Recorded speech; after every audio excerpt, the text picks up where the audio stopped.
আচ্ছা, আপু আপনার নাম কি? ইসরাত জাহান। আপনি কোন ক্লাসে পড়েন? 4। ক্লাস 4-এ। আমি আপনাকে 3টা প্রশ্ন করব। আপনি 3টার ভিতরে যদি 2টা উত্তর দিতে পারেন তাহলে আমি আপনার জন্য একটা ছোট্ট গিফট আছে। আপনি রাজি? হ্যাঁ। আচ্ছা, তাহলে আমি প্রশ্নগুলো করি। হ্যাঁ। আপনাকে এই প্রশ্নগুলো করার জন্য 5 সেকেন্ড সময় দেওয়া হবে। 5 সেকেন্ড সময়ের মধ্যে উত্তরগুলো আপনাকে দিতে হবে। তাহলে আপনি কি প্রস্তুত? হ্যাঁ। প্রশ্নগুলো তাহলে 1 নম্বর। 3, 9, 5 প্লাস 8 কত হয়? দ্রুত বলতে হবে।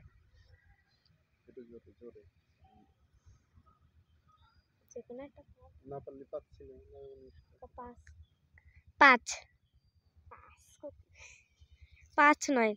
এখন শুরু হচ্ছে 1, 2, 3। আচ্ছা 5। ওকে, আপু অনেক চেষ্টা করেছে কিন্তু পারেনি। আমি 2 নাম্বার প্রশ্ন বলছি। নম্বর প্রশ্ন করছি, কোন জিনিস উপরে থেকে পড়ে কিন্তু নিচে ওঠে না? বৃষ্টি। একদম ঠিক উত্তর। আপু একদম পেরে গেছে।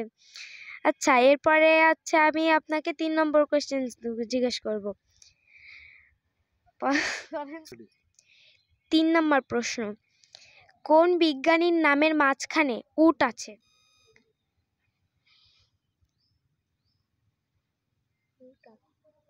নিউটন। বলুন। আলেকজান্ডার।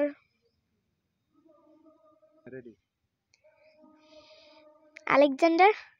আপনার উত্তরটা আমরা নিতে পারছি না, এটা ভুল গিয়েছে। আপনি একটু ভাবেন, ভেবে বলুন।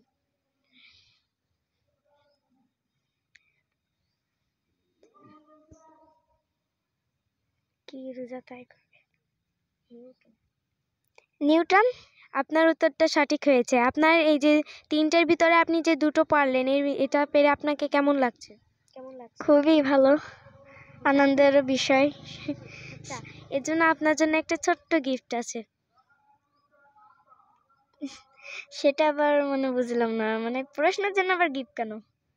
এটা আমাদের একটা আমরা যাদেরকে ধাঁধা ধরি তারা যদি পারে তাহলে আমরা তাদেরকে গিফট দিই। এই জন্য আপনি 3টের ভিতরে কিন্তু 2টো অলরেডি পেরে গেছেন, এজন্য আপনার জন্য একটা ছোট্ট গিফট আছে। এই কারণে আমরা গিফটগুলো দিই।